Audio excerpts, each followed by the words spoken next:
NDAക്ക് പിന്തുണ പ്രഖ്യാപിച്ച് അഖില കേരള വിശ്വകർമ്മ മഹാസഭ.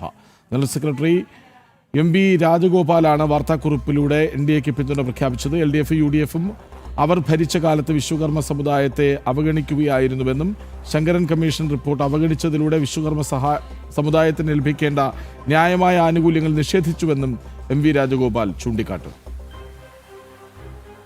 കഴിഞ്ഞ UDF സർക്കാരിൻ്റെ കാലത്ത് വിശ്വകർമ്മേൻ്റെ പ്രശ്നങ്ങൾ പഠിക്കുന്നതിന് വേണ്ടി ഒരു ശങ്കരൻ കമ്മീഷൻ റിപ്പോർട്ട് നിയമസഭയിൽ വന്നു. അത് കേരളത്തിലെ വിശ്വകർമ്മരെ പറ്റിക്കുന്ന തരത്തിൽ ഇപ്പോഴത്തെ സർക്കാർ അത് നിയമസഭയിൽ കൊണ്ടുവന്ന് ചർച്ച ചെയ്തു എന്ന് വരുത്തി തീർത്തുകൊണ്ട് ആ ശങ്കരൻ കമ്മീഷൻ റിപ്പോർട്ട് തള്ളിക്കളഞ്ഞിട്ടുള്ളതാണ്.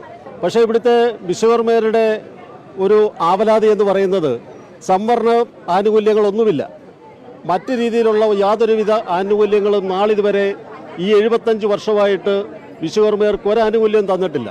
പക്ഷേ ഓരോ തെരഞ്ഞെടുപ്പ് വരുമ്പോഴും ഓരോ രാഷ്ട്രീയ പാർട്ടികൾ വിശ്വകർമ്മരെ മോഹന വാഗ്ദാനങ്ങൾ നൽകി പാല് തരാം, തേന് തരാം എന്നൊക്കെ പറഞ്ഞുകൊണ്ട് വോട്ട് വാങ്ങിച്ചതിന് ശേഷം അവരവരുടെ തനി നിറം കാണിക്കുന്നതായിട്ടാണ് നമുക്ക് ഇതുവരെ ബോധ്യപ്പെട്ടിട്ടുള്ളത്.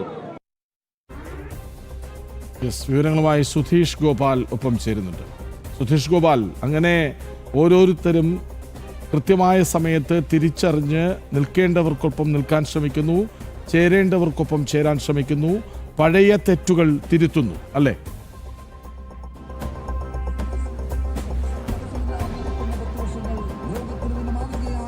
കൃഷ്ണ, തീർച്ചയായും അങ്ങനെ തന്നെയാണ്. ഇപ്പോൾ കഴിഞ്ഞകാല അനുഭവങ്ങളാണ് അഖില കേരള വിശ്വകർമ്മ മഹാസഭ ഇത്തരമൊരു തീരുമാനത്തിലേക്ക് എത്താൻ കാരണമായത്.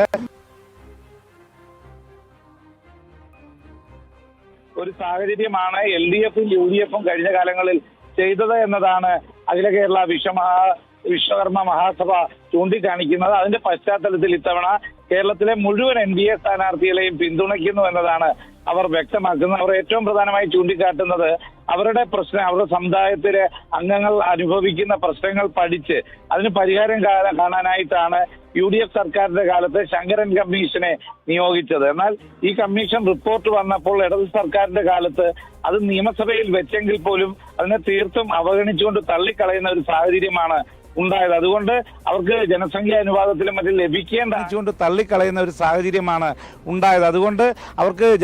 അനുപാതത്തിലും മറ്റും ലഭിക്കേണ്ട ആനുകൂല്യങ്ങൾ കിട്ടുന്നതിന് വലിയ തടസ്സമായി. ഒരു തരത്തിലുള്ള ആനുകൂല്യവും ഇപ്പോൾ വിശ്വകർമ്മർക്ക് കിട്ടുന്നില്ല എന്നതാണ് അവർ ചൂണ്ടിക്കാണിക്കുന്നത്. ആ ഒരു പശ്ചാത്തലത്തിൽ അവർ ഇത്തവണ തെരഞ്ഞെടുപ്പിൽ എല്ലാ NDA സ്ഥാനാർത്ഥികളെയും പിന്തുണയ്ക്കുന്നു എന്നതാണ് അറിയിച്ചിട്ടുള്ളത്. അവരുടെ കഴിവിനൊത്ത രീതിയിൽ അതിന് പരമാവധി പ്രചരണം നൽകുമെന്നും അവർ വ്യക്തമാക്കിയിട്ടുണ്ട്. ആ രീതിയിൽ ഇപ്പം നമുക്കറിയാം, ചെങ്ങന്നൂർ പോലത്തെ മണ്ഡലത്തിലൊക്കെ വലിയ വോട്ട് ബാങ്കാണ് വിശ്വകർമ്മ സഭ. അവരുടെ വോട്ട് NDAക്ക് അനുകൂലമായി മാറുമ്പോൾ അത് വലിയ രീതിയിലുള്ള ഒരു മുന്നേറ്റം NDAക്ക് ഒട്ടാകെ തന്നെ ലഭിക്കും എന്ന കാര്യത്തിലും സംശയമില്ല. കൃഷ്ണരാജ്. ശരി, സുധീഷ് ഗോപാലാണ് വിവരങ്ങൾ നൽകിയത്.